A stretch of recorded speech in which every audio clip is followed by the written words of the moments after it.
That typing you hear is not an illusion. It is Mike Niziolek live on Mind Your Banners. I'm not sure what he's typing. I really don't know. I'm Zach Osterman. He's Mike Niziolek. This is Mind Your Banners for April 22nd, 2025. We are firmly pointed toward the off season, but that doesn't mean that there aren't things to talk about. There isn't work to do. Mike, are you writing a very exciting Little 500 preview at this moment in time? Is that... I will have a preview. We could preview. I thought we'd get your Little 500 take at the end. I keep it to myself. I'm coaching a team. It's you're just focused on the next day. It's just you just take it. You take it one workout at a time. Every workout 6 seconds of workout. Every workout has a mind of its own or a life. Well, how much is a lap? Wouldn't it be a lap in this case? Every lap of its own. Every lap. So about 39 seconds a lap. Every lap. In Little 5, every lap really does have a life of its own. And if you don't believe me, go find the 2005 Little 500 when a team hit the brakes and lap 1, turn 1, and half the field wrecked out. He is Mike Niziolek, and yes, there will be a Little 500 preview at heraldtimesonline.com at some point this week. I will be behind the fence for Five-Side this weekend, so I'll keep most of my thoughts to myself. But you came here to talk or to hear us talk and join us in talking about IU sports. We're going to focus primarily on basketball today, sort of recap a lot of the roster building work that has been done in the last, basically month or so for Darian DeVries. But before we did that, I did want to get Mike's thoughts on the spring game. He was at IU football spring game Thursday night. I was not. The offense won narrowly, if I'm not mistaken, Mike. This was not televised anywhere. So there are no highlights. There's nothing to look back on, which means that having Mike's insight is worth its weight in gold. I know you've written some different pieces on maybe players that stood out, positions that stood out, kind of storylines from the evening. But as you've had some time to digest it, what are maybe some of the biggest takeaways from that spring game that really left, sort of stuck with you?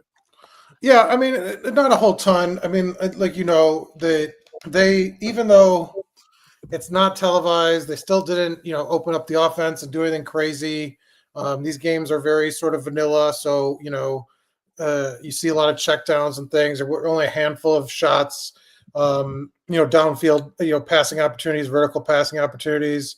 In terms of storylines, I thought, now that behind closed doors, what we've seen sort of at practice was that, Fernando Mendoza was the number 1 quarterback. Alberto was number 2, and that was the case in the spring game. Like, there's no sort of subterfuge or anything. Like, Grant Wilson's sort of probably the 3rd guy, emergency guy. Only got, I think, 5 snaps in the spring game, but Alberto will back up his brother, which I thought, is an interesting sort of mix there with a guy, very young, the backup had to come in last year for Indiana. So I think, you're always looking at backup quarterback as sort of an unheralded position, but an important one, because it's hard to make it through a season, without getting dinged up at that spot. In terms of the, players that stood out, Elijah Hardy, I think we talked about last week, kind of previewing the game and being a name to watch, returned a pick 6. Was on a tipped pass, but still made a heads-up play, really athletic, kind of breaking to the ball, and then bowled over a couple of guys to get to the end zone. Kurt Cignetti spoke about him highly after the game. Aiden Fisher continues to speak about him highly. And I think when you talk about, one of the guys that's, was going to be the hardest to replace, but now might be one of the easiest because they have the talent lined up in terms of Jalen Walker. Hardy seems to be, a sort of seamless transition there. As far as everything else, they held out some starters, some key guys. Mikel Kamara, Aiden Fisher, were both dressed out but didn't play. Elijah Surratt was not dressed out. He was held out, which I think you kind of thought that might happen in terms of just, protecting guys that had been in the system for a very long time. There's no need for them to get a ton of reps. So they missed the spring game. And then Mekhi Jackson sat out, the App State transfer receiver. So, when we talk about kind of portal needs, what I wrote is that the talent, I don't think there's any question that they have a talented top line group of 4 to 5 receivers. But they're short on numbers, and you saw in the spring game like what that could lead to if you're down 2 guys for a game or even a guy for a game, where you're going to have to start pulling walk-ons or or moving a tight end to slot. I mean, I know Holden Stace had a nice early catch, and he's certainly capable of that. But numbers-wise, you're coming out of the spring game, that's sort of, I think, where you look. Just because Jackson, I think, is limited with a hamstring injury basically throughout camp. Obviously holding out to protect him, no reason to sort of test it. But numbers-wise at receiver, I think when you're coming out of spring, those are some of the things that sort of stood out from the spring games and the spring camp as we kind of go forward. Because you need, I mean, like when we talk about injuries, it's not just about the player you're missing. It's also that if you don't have adequate depth and injuries start to hit, that often puts your healthy players at greater risk for injury because you're asking them to play more. And, when you see sort of a quote unquote injury crisis, there's a lot of times where it almost is centered in one or two positions. And the reason why is because maybe you lack a little bit of depth to begin with. You lose somebody, you try to stretch everybody else a little bit thinner to cover the gaps that open up. Then somebody else gets injured, maybe because you've stretched them a little bit thin. And they've worn their body down a little bit more. Now they're more susceptible to injury. Suddenly you got to spread everybody out a little bit further. And then it just kind of cascades down the roster. We've seen that a couple of times. I saw it with an Indiana team a few years ago at wide receiver, had some really good pieces at the top line, lost one or two of them, and suddenly found itself relying on freshmen who just flatly were not ready. If you looked at last year, they were able to handle an injury to Curtis Rourke with Taven Jackson for a game. It was only a game, but it's still, I mean, you don't win that game, you don't get the playoff. And then on the offensive line, Taylor Stevens coming in, and I know they struggled a little bit late, without Drew Evans, but still having a guy with starting experience that was functional, that could operate, that didn't have to you don't have to scale back the offense, was really important for Indiana. And I think it'll be just important. I think the offensive line is sneaky. The depth of the offensive line is pretty sneaky this year. I mean, they've got a lot of starters. They had 2 guys out for spring camp, Khalil Benson and Evans, and brought along some young guys in their place. And so I think they're going to be like 7 deep there. And so that's a position where you kind of feel good about, but receivers sort of the opposite end of the spectrum. Somebody asked here, well, first of all, Zach Brannigan asked, what's your favorite Nintendo game from the original NES? Well, I mean, that's got to be Zelda. I mean, that's... Yeah, I think that's fair. And then Anthony Leal is the GOAT, said, Mendoza does have 2 years left. Yes. Fernando Mendoza has 2 years left. Now, this is his 4th year of college, so he's draft eligible after this year. I know there are people who think that, especially given Curt Cignetti's recent history with transfer quarterbacks, that he might have an NFL, if this season goes well, he might have some NFL questions to answer next spring, but he does have 2 years left if he wants them both. Indiana takes I thought, an interesting commitment in Stephen Daly. You wrote about him. The Kent State transfer played a ton of snaps. I'm looking at this, 63 quarterback pressures across, I think, the last 2 seasons, according to Pro Football Focus. Not an incredibly prolific edge player, but you kind of like what we sort of talked about when we talked about transfer needs before the spring game. We said you've got Kamara on one side, you've got some promising looking young players coming along behind him, a Landino and Ndukwe, but you feel like you need, just like some experience balance at the other side of the line. Daly feels like that. I think you point out, the need for more receiver depth is maybe even only intensified when you see it on the field in the spring game. I also thought it was interesting just reading your tweets, and this was kind of other than Alberto Mendoza being the number 2 and Grant Wilson being the number 3, and maybe that changes by fall camp, we'll find out. The other thing that from your tweets and your post-game sort of coverage that I digested really stuck with me was it was interesting to me that it seemed like in your eyes, some of the young DBs had good moments. Byron Baldwin, I know, got a mention in your dispatches. I think Jaja Boyd did too. He was a freshman last year who redshirted. I want to say he was James Madison's highest rated commitment when they all came over from JMU to IU in 2020 in the 24 class. We've talked about that secondary too. That's probably a spot, especially at safety, where Indiana could stand, not necessarily for one of those guys to be a big impact, sort of immediate impact player, but for depth. And if one or two of those young guys kind of emerges as a reliable, sort of every third or every fourth or every fifth play kind of player, it makes that group make a lot more sense. Yeah, and Pons was on a little bit of a limited snap. He didn't play a ton. Another guy That's another one where it just feels like you're probably just protecting him. Didn't need to, and Knighton was out, the NIU transfer, so that opened up some opportunities for those younger guys. I think with Baldwin, you see the athleticism, and you see why. I mean, look, a lot of teams will go away from a commit once they've flipped to another school. Indiana has done that. I think doesn't, Kurt Signe doesn't like guys that just sort of, want to leave or have eyes elsewhere, but they stuck with Baldwin and got him to commit back after flipping to Colorado. And I think you kind of see why. I think they think he's a guy that, ready for some work right away. We talked about there only being, 3 freshmen that didn't redshirt last year. If you're talking about a list of guys that would be, high on list for next year, not to have to redshirt or, sit out kind of and develop, Baldwin's probably at the top of the list just because of his physical traits.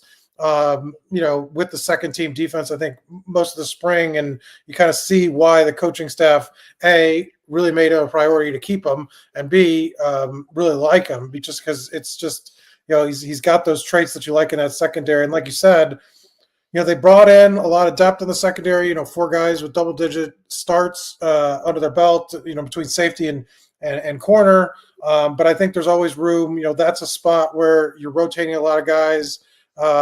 You can use them in nickel packages because they do use kind of the what is it? I think rover for them. So it's interesting. Just how much rotation you have there, and you can never have enough depth in the secondary. There's some more. I mean, there's actually rumors of at least a couple transfer commitments that might break either today or at some point this week. So, I mean, Indiana's roster is going to keep evolving. I think they've got 5 or 6 spots still available, given maybe even a couple more than that now that you've got a few more outgoings. You talked about, I think it's something you wrote. You talked about there being a pretty present need for more depth along defensive line, even with Daly. I thought one name that was interesting was Kellen Wyatt, who is a linebacker at Maryland. But if you look at his profile, I think over the last 2 years, he had something like 15 tackles for loss, a little bit of a bigger linebacker. You wonder if maybe he couldn't be not a lot like Linnell Carr was converted into a bit more of kind of a tweener role. Carr kind of came at it from the other direction, but you understand what I'm saying.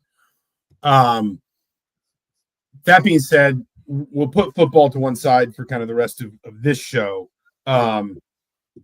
And someone here is saying that Indiana just landed Kellen Wyatt's commitment, so that's I guess that's well timed. We'll talk about that as and when it kind of comes through. I think I'm looking at it now. It looks like Rivals is reporting that he committed. Rivals is saying over the last 2 seasons, 64 tackles, 14 TFLs, 7.5 sacks, and 2 forced fumbles. So again, probably not a player that you're thinking, starts right away, or at least is the linchpin to this defense, but adds more production, more experience, and obviously at a Big Ten level as well. As we talk about transfers, let's move over to the basketball side. Darian DeVries has, by my count now, 8 players in the fold for next season. That goes to 9 if you count Luke Goody, who's still, last I checked, is still in the sort of waiver process. I don't think there's, he's applied for that waiver. The way this works, I guess, just very quickly for people who may be unaware, is that waiver will go, I believe, my understanding is first to the Big Ten. I think the expectation is the Big Ten will deny it / basically just procedurally punt it onto the NCAA, and then it will be the NCAA that Goody really appeals for the 5th year. And if he doesn't get it, that's when he would, if he so desired, have to take it up another level to some sort of legal. But it all could be moot if they allow the 5th year. Yeah, I mean, that's so just kind of out nebulous. There. Yeah, I know. It's all. Yeah, It's you have all these. That's when you have all these players with no eligibility left going into the portal, because the NCAA has talked about just saying we're going to go to a blanket 5 years, no 5 years to play 4. they're going to get rid of, I think, a lot of the red shirt and waiver considerations, and they're just going to say you get 5 years of college athletics, you play as much as you play, and then you're done. And if they do add that 5th year, that's why you see, like someone pointed out, Peyton Sparks going in the portal yesterday. He does not have, under the current rules, any eligibility left. But if they add the 5th year, that just gives someone like him or Ian Schiffling Goody would fall into that, right? I mean, Simpson. Yes, Goody would immediately, like his waiver claim would essentially be voided at that point because he would just get the 5th year. As things stand, Indiana has 9 players on scholarship for next season. If we include Goody, it's 9. If we include Goody, 6 of those 9 only have 1 year left. So, and in, I think, I want to say 4 of those 6 cases, even if they got the 5th year, I think they would still only have 1 year left because we're talking about players with red shirts and different things like that. It is a roster that has clearly addressed some pressing needs. I mean, beyond just quite literally needing bodies. It's a roster that's got a lot of guard depth, a lot of, sort of scoring production on its resume, a fair bit of creativity. Now I think it's a roster that needs size, and it probably needs a little bit of youth and class balance so that you're not just having to go replace 75% of your roster again this time next year. But what are your kind of early takeaways on the work that Darian DeVries and his staff have done? Well, certainly, I mean, I think that's at the top, right? Like that you expect that this will be a complete rebuild almost next year. I mean, you got Miles, Drake, and Sicily are the only ones with eligibility left. And anybody you bring in now, outside of maybe, like you said, Frontcourt, are going to be guys on the bench. And if they're guys that are transferring in, that not just like members of the 2025 class, it's just really hard to retain your 9th through 13th player in this era of the transfer portal. So, I mean, you say bring in a couple guys with eligibility left, but I mean, even then, I don't know how much you can count on them looking forward. So, I mean, I just think it's clear that he's sort of okay with and fine with, like, if we got to do this from the ground up next year, that's fine. I mean, it just feels like that's what this is going to be, right? I mean, maybe you have 3 players instead of 1, but it's still going to be a lot of work, and you're probably going to have obviously more freshmen kind of take up those slots. But it still feels like not just a 1 year sort of dalliance in the transfer portal for him. Would you? I mean, yeah, no. What I was going to ask, and I mean, there's no right or wrong answer to this. We don't know yet. Do you think the money changes that? Like, because I do think, especially with revenue sharing now, and kind of the idea that it's not this NIL. That number is always a little bit opaque, and nobody ever wants to say this is exactly how much we have.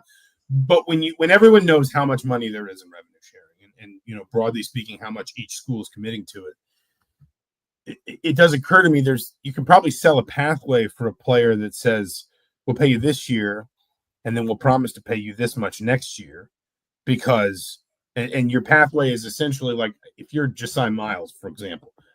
There's every chance Miles starts for this team, but there's also every chance he's one of its first players off the bench. But it's very easy to sell him a pathway that says you're going to play a bunch of minutes, whether it's starting or on the bench or from the bench for Indiana next winter. And then, by the way, there's 6 guys in front of you that are all going to leave. And if you stay and you let us develop you and all works out according to plan, you're just going to step into those minutes, and we promise you'll step into those dollars too. I don't think it changes it for everyone. I just wonder if there aren't, especially programs like Indiana that are going to have probably one of the highest overall sort of resource pools in the sport, if you aren't going to be able to get a few more of those kids to kind of stick with it in the long term, compared to where it's been, because so much of what the portal's about right now is you go in the portal because that's how you test your value. You go in the portal. Right, but I mean, a couple things. I don't think that's how contracts are written. Like they're not writing multi-year deals as of right now. No, I think you'd have to. I think it would just right. But if you're an advisor of those players, you'd be like, I mean, you could agree to that and back out at any time, so it really doesn't matter. Sure. And if anybody's advising them to sort of sort of believe that, you're a bad attorney because like it's not written anything and they'll just, they could change their mind anytime. So I don't think that that's really possible because you can't write that into any like if the contracts change and you're writing multi-year deals and look, you have escalators in each year of the contract, then sure, I think that I think that changes the market completely, right? Because you can then bank on a guy being a bench player, but then having a more sizable role in year 2 and 3, and the money plan, goes up accordingly. That's not the case right now, and that won't be the case for the immediate future. So I don't think that that's possible. And the transfer numbers have been like this the last 3 years. I think the thing that changed this year was the scramble for high-end paydays because people thought people would be desperate, to cash, to use that money before they went to the clearinghouse. And so guys went in, and maybe there was some more high-end guys or guys that thought they were high-end that could cash in. So maybe that changes a little bit of like the makeup of the portal, but I don't think, look, you see all these guys that are coming up from lower levels are still going to enter. And then, coaches are going to see a guy and want to replace him with somebody that they think might be better.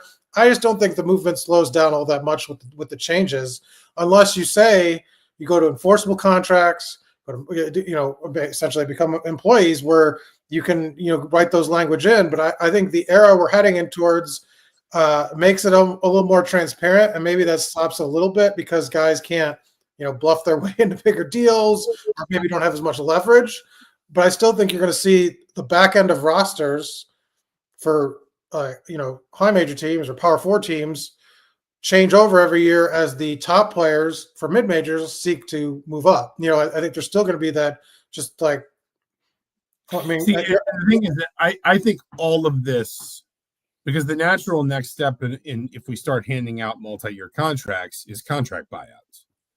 Right. And so I think all of this actually makes more sense if we do move just a couple steps further down the line. Well, are you a fan of transfer fees, right? You're a soccer guy, right? Well, yeah. So basically, it would be the same sort of thing. Let's say, let's use football. Football's a little bit of a cleaner example. Let's say there's a really promising quarterback in Dayton, and Ohio State's not sure. They offer him a scholarship, but they say, here's a scholarship and $100,000. And Toledo says, hey, listen, we'll offer you a scholarship and $250,000. We'll sign you to a 3-year deal with a $500,000 buyout, and we promise you will start basically right away. So we'll let you make some mistakes. We'll let you look like a freshman at times because we've built a, sort of a reputation of being like a great offensive team in the MAC. You'll get to throw the ball all over the place. We'll have good skill players. We'll take care of you. And then in 2 years, when Ohio State looks at him, looks at that quarterback and says, yeah, he had it.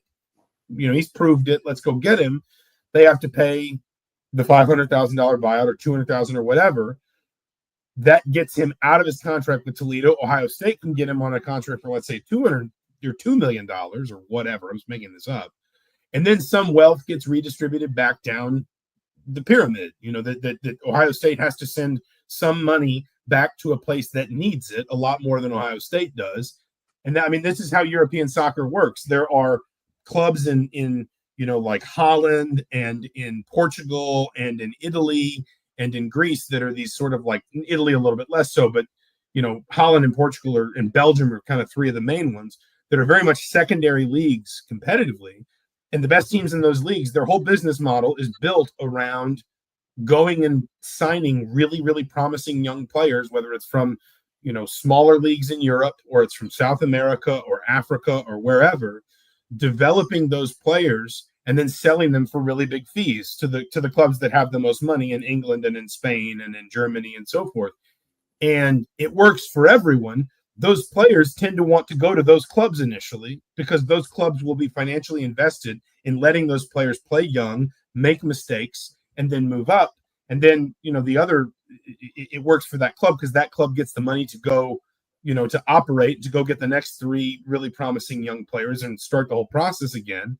And then from the player's perspective, Chelsea has a midfielder named Enzo Fernandez that went to a Portuguese club called Benfica for like 10 million euros and then got sold. This is getting into the weeds, man. No, but he got sold to Chelsea for like 120 million pounds. Well, that works for Enzo Fernandez too, because now Chelsea's put 120 million pounds into him. They're invested in him. Everyone knew who he was when he was a 10 million euro player coming out of Argentina. And what are the American dollar terms in these figures? I mean, I'm not going to pull up the currency conversion, but you understand my point. Is if Ohio State, if this hypothetical, quarterback from Dayton takes Ohio State's offer of $100,000 as a freshman and comes in, well, Ohio State's got no real skin in that game. Right. If he just doesn't hit immediately and they don't have room for him and they recruit over him, it's not a big deal. But if they go pay to buy out his contract and they offer him a $2 million a year deal, well, now Ohio State's invested. So it's worked for him too, is my point. It works for the athlete as well as the schools involved. Ohio State gets the assurance that this player is really good and that this player is ready to be Ohio State's starting quarterback. Toledo gets 2 years of a good player and then some financial compensation on the back end to keep sort of its program healthy. And the player gets a bunch of experience early at Toledo, and then the assurance that Ohio State can't just kind of kick him to the curb because they've put so much money into him to get him from Toledo to Columbus. So, I mean, listen, we've gone way further down the rabbit hole than I think we meant to. But like, you don't have to go very far to see how a lot of this works. And but I think we're probably 2 more years of chaos until we get to that point. Yeah. And so for in the short term for Indiana basketball, I just think that it's going to be a rebuild next year. And then you asked me what stood out, that the juxtaposition between what Mike Woodson's approach was to obviously, he landed sort of top Power 4 guys that were available, and the only Power 4, player with Power 4 experience that Darian DeVries landed was his son Tucker. And when you kind of look at sort of the top 10, they're sort of like of teams ranked in the transfer rankings, team transfer rankings. They're a bit of an outlier in terms of other than Iowa, which signed 8 players, but most of them were from Drake, which made sense because they were carrying over. Just, how heavily he's relying on sort of, I know it's been compared to Signetti model, but just, I don't know if it's that or just players he likes that are more, you don't want to get into protracted recruiting battles because you are in a time crunch to try to rebuild the roster, but just a much different approach than Mike Woodson went in terms of talent, acquisition, what their makeup is, I guess I would say.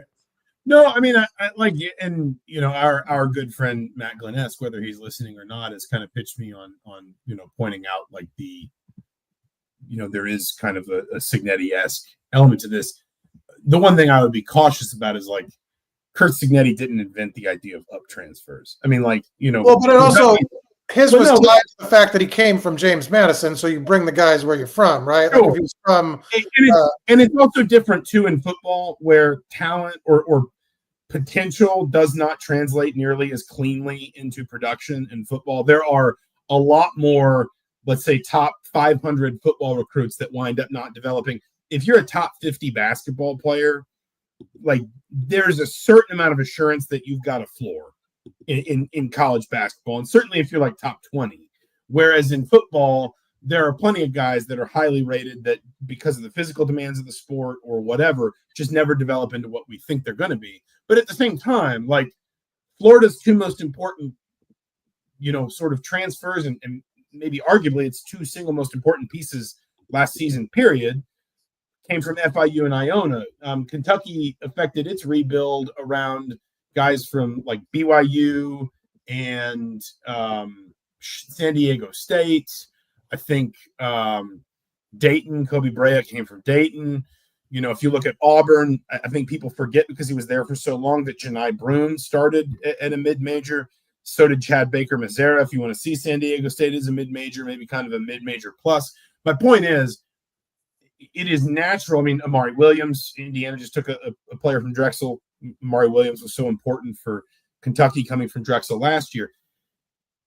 My point is more like it's kind of natural in basketball that the heavy hitting high major programs are going to look to up transfers from mid major teams as one of their primary talent pools. Now, I think what's more relevant is your point, which is that for whatever reason, Mike Woodson tended not to. If you look at the transfers Mike Woodson took, Xavier Johnson from Pitt, Miller Kopp from Northwestern, at least the impact transfers, Kalel Ware from Oregon. Yes, you had a Peyton Sparks from Ball State, but you also had an Anthony Walker from Miami. You talk about last year, Washington State, Stanford, Arizona, Illinois. If anything, Indiana was arguably a bit more of an outlier then under Mike Woodson in terms of its focus, its seeming focus heavily on players transferring from other high major institutions. It seems most teams there's a middle ground, right? You get a handful, yeah. you get a couple guys from Power 4 programs. If you're in the Big Ten or in the SEC, you kind of get a couple of those guys, and then you kind of fill out your holes, your needs. I think what you find, if you look at like the and it's easy to kind of cherry pick like the schools that went deep into the tournament this year, but I think what you find is in a lot of those places, the players, the quote unquote high major players that are filling out the roster are players that you signed out of high school and developed. Like again, if you want to go back to Florida, for example, who were Florida's most important players other than Walter Clayton and Elijah Martin? Well, Alex Condon started at Florida. Will Richard, Florida. Thomas, is it Houck? I think it's Houck. It started at Florida. Again, like Houston was kind of held up as the paradigm, but like maybe not entirely unfairly. Of course, at Tennessee, you had somebody like Zakai Ziegler, but you also had, you had a bit of a mix there of Chaz Lanier came in from, I think, South Florida. Felix Okpara was a high major transfer from Ohio State.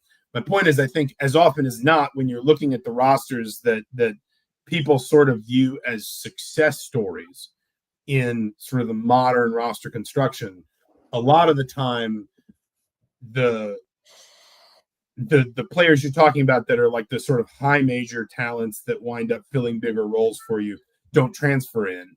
They're developed within your program. Or maybe it is a situation like a Janai Broom where he starts at a mid-major, but he was at Auburn for 3 seasons. So he develops steadily over the course of a high major career as well. And that's where I think you kind of look at it and say, like, there's just an element of this that can only come with time. And I don't think in this modern era you need to take freshmen you're not sure about anymore. Like, you need to take guys that are reaches, and yes, you can just kind of run them off. I get that. Like, yes, you can just sort of say, sorry, but there's nothing for you here anymore if they don't work out. But on the other hand, you also just, why not just fill that spot with a steady transfer for 1 year while you spend a year vetting a bunch of high school players and going out and finding guys that maybe the next season that roster spot goes to a high school player that you develop. Because that's what DeVries has kind of talked about. He has said he wants rosters that are sort of balanced between, players developed within the program over a period of years, and then astute transfer portal additions. Well, you can only have the first of those with time. You can't have a player for 3 years in one summer. So that's the part of it that a little bit like, where you might see some comparison to Kurt Cignetti's. I think Kurt Cignetti would like to get there eventually too, where his roster is a little bit more balanced and he's becoming less portal reliant every single cycle. But that just takes time. And then the other takeaway, if the 3-point shooting, I added up the numbers between what basically their top 5 3-point shooters: Drake, Conaway, Miles, Wilkerson, and DeVries, based on his yearly average, because obviously he was hurt last year. So Indiana hit 203 threes last year. How many do you think that group of that group would be sort of projected at or hit kind of combined last year? It had to be over 250. 344. Yeah, I mean, I was going to say over 300, and I was worried that was a little too bullish, but I think if you look it Is up, that number? But I mean, that's your number, right? That was your dream. well, no, I see a 3-point shooting team finally in your. I would throw back another way, which is to your point about that number. They're all volume shooters. Like I don't even, when I start talking about 3-point shooting in this roster construction, I cut Reed Bailey off because he shot like 41% or 40%. He was not included. I just included but he was only on like 41 attempts. I'm talking about guys that shoot at volume. Every single one of those guys' career average, and throw Luke Goody in there as well. Every single one of those guys' career average is over 36%. So, and a couple of them have, kind of done this where, maybe they, I think Enright was really good in his last year at Drake and then not as good this year at DePaul. But my point is, from a career perspective, you are talking about above average 3-point shooters or better. And that's what Conaway is an exception to that too. He's shot under 30% for his career, just to point out. Yeah, I didn't include Conaway. I mean, he was a volume shooter, but I'm talking DeVries, Enright, Wilkerson, Drake, and if you want to include him, Goody. That's 5 guys that have all shot 36% or better for their careers. Most of them have had a year where they've been more like 38, 39. Wilkerson shot over 40% last season on high volume at Sam Houston State. And then the other thing, too, that you throw in there is Conaway and Drake are very good creative guards. And guys like Wilkerson and DeVries aren't necessarily pass-first players, but they have been in systems that required them to be creative for others as well as taking and making their own shots. So you've got some secondary ball handling and creativity in there as well. You have, at least on paper, and Conaway was arguably one of the most creative guards in the country last year, so he doesn't shoot it as well, but he's by all accounts exceptional defensively, and he had, I think, a top 20 assist rate nationally a season ago. You have not just the shooting piece of it, but also the creativity and the passing piece of it. And I've said a lot that in when I've been asked or when I've gotten into these discussions about what DeVries' roster looks like, that it's a dangerously lazy comparison. But every time I've heard him talk about offense, every time I've watched clips of his offense, every time I've looked at some of these players that Indiana's adding, I have thought about Greg McDermott's Creighton. And obviously, if you're Indiana, maybe you're hopeful that your resources and your prestige and the Big Ten and everything allows you over time to get a slightly even higher caliber of athlete than what Creighton gets, although that's probably a bit disrespectful to what Creighton's had in the last few years. Creighton's had some really, really good players. But that's what I feel like I see is just a lot of court spacing, a lot of ball movement, and yes, the ability to make threes at a level that Indiana has just not had. Even if you think about last year, where I think we expected Indiana to be a better 3-point shooting team, and it wasn't. Even then, you still sort of said, well, this is going to come down to 2 or 3 guys. This is basically going to be like Goody, Mbako, and maybe somebody like Trey Galloway or Kanan Carlisle. And then Indiana just needs everybody else to get a little bit better. Miles Rice to go up to 34%, and Malik Renew to add a little volume, and Anthony Leal to add a little volume. You don't have any volume concern here. You don't have any creativity concern here. And historically speaking, you don't have any concerns with shooting accuracy with this group. And I think that's why Indiana fans, I think, are justifiably excited about the way these sort of backcourt guard wing rotation is shaped up. Have they hit 300? I'm going back. Have they hit 300 3-pointers in a season since you've covered the team? I mean, I can think of the years when that would have been most likely, and I'm just going to need a minute to. I mean, I'm going back. If you could tell me the year. I mean, so far I'm at 27, 18, and the answer is no. I would the years that it would be likely would they be. Were 5 short in 16, 17. The years that would be likely would be 12, 13, 15, and 16. 16 and 17, 295.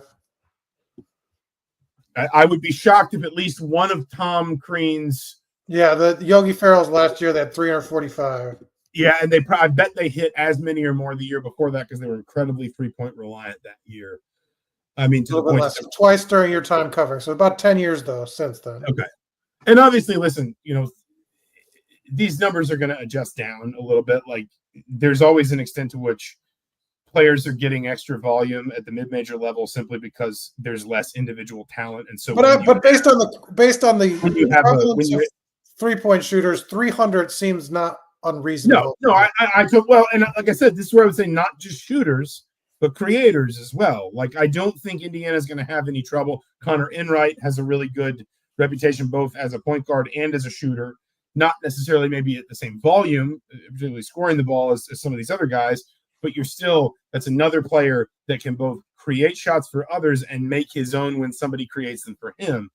You have, I mean, it's felt in recent years like Indiana had, approaching enough of one, like Trey Galloway or Trace Jackson Davis, like it had at least one or two, Jalen Hood-Schifino, Xavier Johnson, at least one or two players that were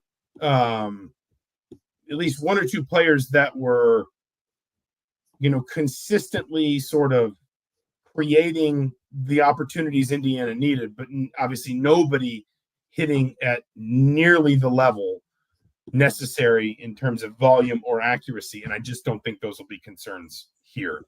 There is still kind of like a clear and present need. I think it's fair to say, which is front court.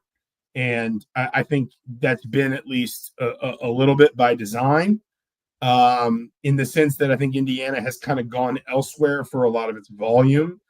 If you look at, I do have the numbers right in front of me. And I did these numbers after Tate and Conaway committed, so this doesn't include Drake. But if you look at Reed Bailey, Tate and Conaway, Lamar Wilkerson, and Tucker DeVries, last season they averaged 68.4 points, 19.6 rebounds, 13.5 assists, and 6.2 steals combined. So, listen, again, those numbers will change a little bit when they come up to the Big Ten level. But my point is, all of those players are high-volume players. What Indiana is looking for in the front court is not somebody that's taken 12 shots a game. And even more than that, I think I heard or read somewhere that West Virginia was in like the bottom 10 percentile last year for percentage of post-ups. This is not an offense that bases itself around sending a big to the post, dumping the ball down there, and letting the offense operate around him. It's much more one that I think needs a more narrowly defined sort of set of skills from its big. And I think that's defensively and offensively be really good around the glass and around the rim. Contest and block shots, clear the boards, be good in the ball screen game. If you can pop a little bit, that's great, but not going to need a ton of volume from you there. But you're always a lob threat. You're always the threat to finish well around the rim, to clean up offensive rebounds, those kinds of things. And so when you look at like the averages and you look at the usage rates and you look at like some of the players Indiana seems to be targeting, like Federico from Texas Tech, you're not surprised that these are players that don't have a lot of volume in their careers from a scoring perspective in particular, because it just doesn't feel like Indiana needs that. Indiana maybe needs something a little bit more narrowly defined. But it does need those bodies because it's only got one player on roster right now for next season that is an out-and-out forward. And even Reed Bailey, if you look at his profile, he's not an incredibly prolific shot blocker or rebounder. Indiana's got to have somebody who I think is a real rim presence at both ends of the floor. Well, is it Miles a forward, but he's not obviously a rim protector. No, he's a wing. He's very good rebounding the ball, but he's 6'6". Yeah, but you just said forward. I just you're talking about more about bigger post presence type of. I think Miles would be more of like a wing. I think I'm talking Bailey is a forward. He's 6'10". He's very clearly a big, but he's a more modern four, a little bit more of probably what Indiana hoped Malik Renew could be, and he never really became, if that makes sense. What's your impression though of the overall talent level that they've assembled? I mean, I know there's pieces to be brought in, and like you said, they'll need a post presence. But just in terms of what they've landed, I mean, obviously, I think Wilkerson is sort of, maybe the gem of the class so far, obviously outside of Tucker. But what is your overall impression of sort of the talent level of the group they've assembled? Because to me, it feels like system matters more than the players, and maybe Tucker sort of as a cheat code to that because you have him in your back pocket as a guy that you know can play at this level and is talented. But fit, obviously, we've talked about, he said, is, you know, the most important thing to him. And so I don't know, I'm just curious as to what you think about it. No, I mean, listen, you're always going to have to answer the question just with production, like whether or not mid-major guys can step up to the high major level. And we talked earlier about the fact that taking high major guys is not always a guarantee of success. I think with the last 2 years my main takeaway, at least from the last 2 years of watching kind of the portal era, is the coach matters a lot more than the players. And that I can watch Miles Rice and totally understand and agree with why Miles Rice was such a highly rated transfer. I can watch Miles Rice play and say, yes, he was one of the best. I get it. In purely individual terms, he was one of the best point guards in the country in last year's portal class. He has tons of potential. I wouldn't be shocked if he thrives for Buzz Williams at Maryland. But what we also learn is that Miles Rice talent only goes so far if his coach doesn't know what to do with him, and if his coach doesn't, does not figure out the best way to sort of plug into that talent and make it, sort of sync up or make it compatible to what the coach is trying to do offensively and defensively. And that's where you just don't know. DeVries has had success with transfers at times before. Those Drake teams were a little bit more of a mix. Obviously, last year at West Virginia, a lot of transfers. Javon Small had a really good season. Tucker DeVries seemed like he was having a good season before he got injured. Amani Hansberry had a good season. He came over from, I think, Illinois as well. Sincere Harris also came over from Illinois and was good. But that's just 1 year. That's 1 year, and it's a year where like the plan gets blown up pretty early on because Tucker DeVries gets hurt. So you don't want to treat that like sort of gospel. I think on paper, it looks like a good team. On paper, last year's team did too.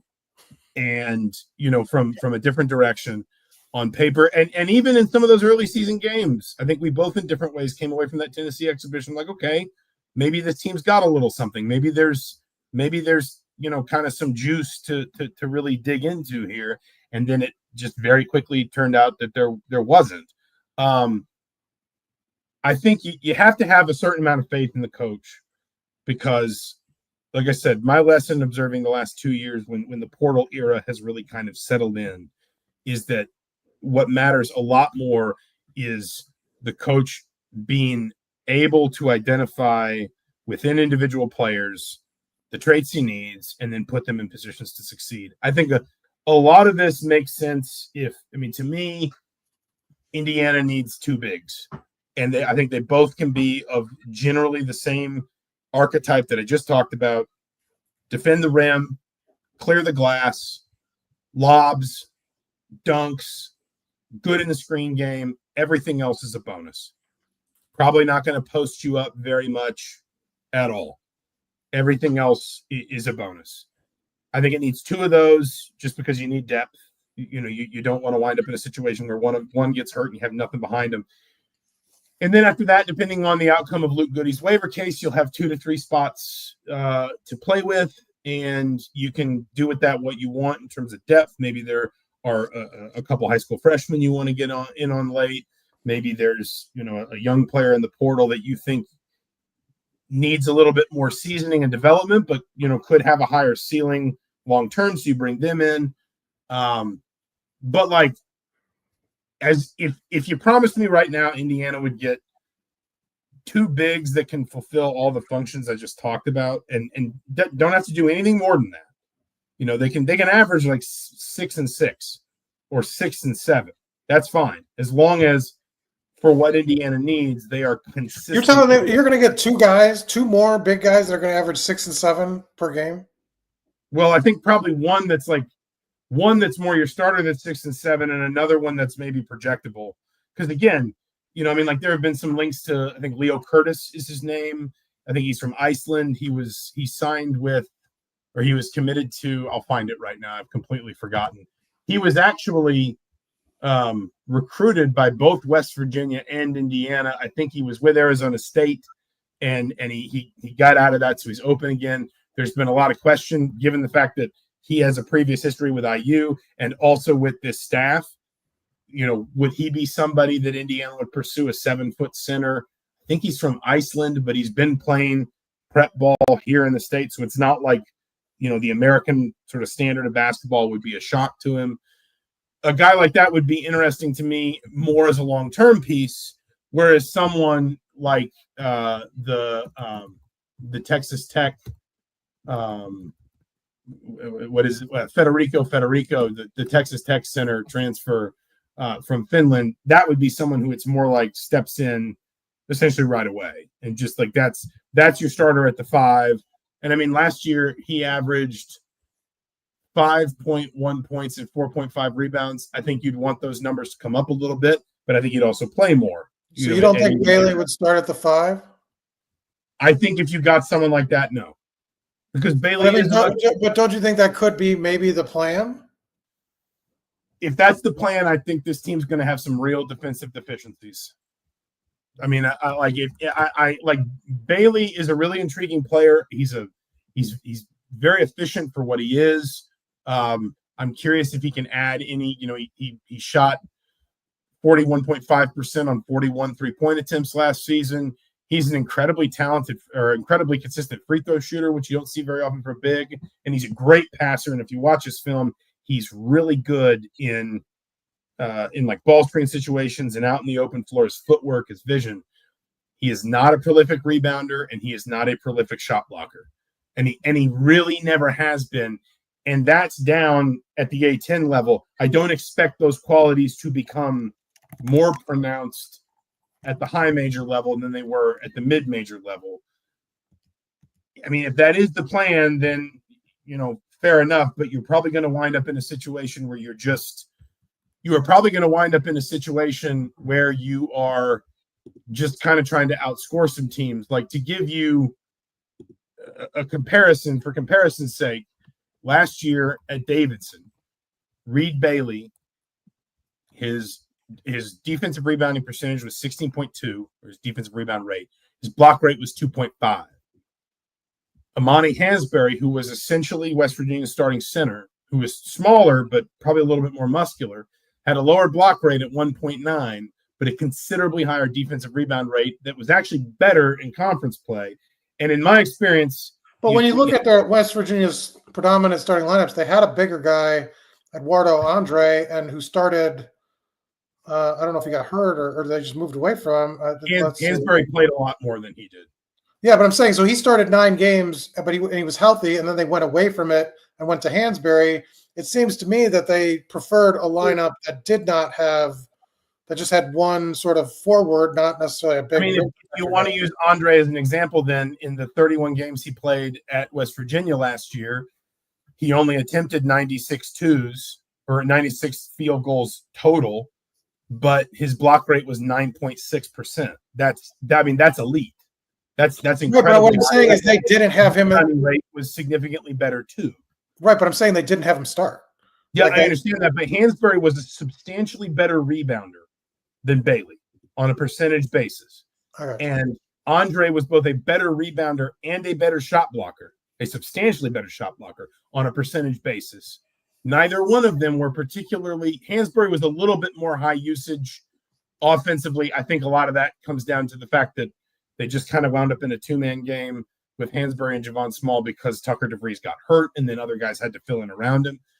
But both of those guys had significantly better defensive numbers at the Big 12 level than Reed Bailey had at the A10 level. I don't think, and I don't know this, but looking, and if you want to go back through Darian DeVries' Drake teams, he had players like that in Drake too. I think Darnell Brody was very much that way, where he got a lot of his usage grew offensively as time went on, but what he always guaranteed to be was a good rim protector and a great rebounder. I just think looking at his teams at Drake, looking at his one West Virginia team, looking at this team as currently constructed, I don't think Reed Bailey's what he wants at the 5. I think Bailey is what he wants at the 4, or at least, could develop into what he wants at the 4. And I think Bailey can spend some time at the 5 if necessary with Tucker DeVries at the 4, because DeVries played a lot of 4 at Drake. It seemed like was trending more toward being a tweener of a 3-4 at West Virginia before he got hurt. You don't know how much of that is preference and how much of that is just the level and the fact that, like, at Drake, maybe you're playing a little smaller because your talent, that's where your talent is.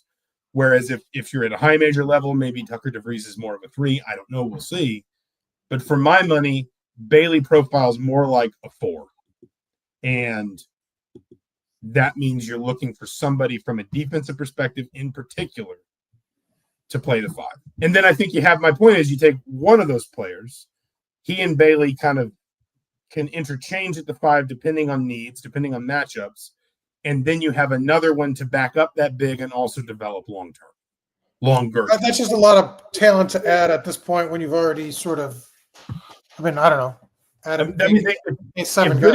If Goody gets his waiver, they still have 3 scholarships remaining. 4. No, it's not that. Yeah, but I mean, generally, when you have the 2 scholarships remaining, you're not looking for 2 guys that can contribute 25 minutes per game and be.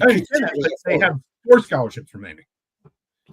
I'm saying your last 2, whatever, your bottom 3 couple players, to get multiple guys at that point when you've built out this much of the roster, I just think would be surprising. I think you're looking for one player that is a consistent rotation piece at the 5.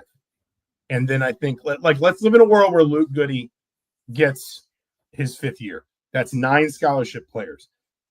Then Indiana signs a 5 who plays, let's say, 25 plus minutes a game, whether they start, whether they come off the bench, whatever, 25 or more minutes, or maybe 23 or more minutes a game next season. That takes you to 10 scholarship players. That still gives you 3 spots to play with. Now, I wouldn't be shocked if Indiana doesn't go all the way to 13. That wouldn't stun me. I think a lot of coaches don't do that. But even if Goody gets a 5th year, even if you take a player like what I'm talking about, you still have 2 to 3 spots to play with. So you can fill one of those with a project, you can fill one of those with a young big, and that's the bottom end of your roster. And those are guys that you develop longer term so that in 2 years, under ideal conditions, you're not replacing everybody. You get back to more of that roster balance that we were talking about earlier. Gotcha. There we go. Any other business? We've gone almost an hour. I think we've done enough for today. Well, I had two people ask questions. Mark asked, "Do I believe in John Hendry? I think it's Joe Hendry, isn't it? I don't get his shtick. He's a wrestler. I don't know if you know who he is, Zach. I don't know who he is. No. I have a buddy that really likes him. I don't get him as much. And then somebody asked the contra code, which was up, up, down, down, left, right, BA start. Did you know that as well? Did you know what contra was? No, I didn't know what the contra. I don't know what any of that is. Terrible. I'm sorry. Terrible. I apologize. Humbly apologize. You should. Yeah. Well, I have nothing to throw back in your direction. Do you know where to find all 8 purple stakes in Pokemon Scarlet? Because I do now. Because Jackson was homesick yesterday, and he homesick again. It's not even. It's now. It's April. It's like get it, you guys. I know it's frustrating. He's back at school today. He had a low fever and a real bad cough, but he's good now. But yesterday he demanded that I Google it and help him find all 8 stakes. So before we go, who's winning the Little 500? I told you. I'm not into predictions. Women's race, because you're not involved in the women's race. I'm focused one lap at a time. We're on to 2025. Every lap has a life of its own. I don't think I'll even go to the women's race, unfortunately, this year, just because bus drop off is at 4:30. So it's literally, I'd have to be at the track when I have to be home to get Jackson off the bus. But it'll be a fun weekend. It always is. He'll be there in an official capacity. I'll be there in a coaching capacity. Little 500 women's race Friday at 4, men's race Saturday at 2. Turn out for one or both if you can. It is always a good time. He is Mike Niziolek. I'm Zach Osterman. This has been Mind Your Banners for April 22nd, 2025. Thank you so much for listening. We will talk to you soon.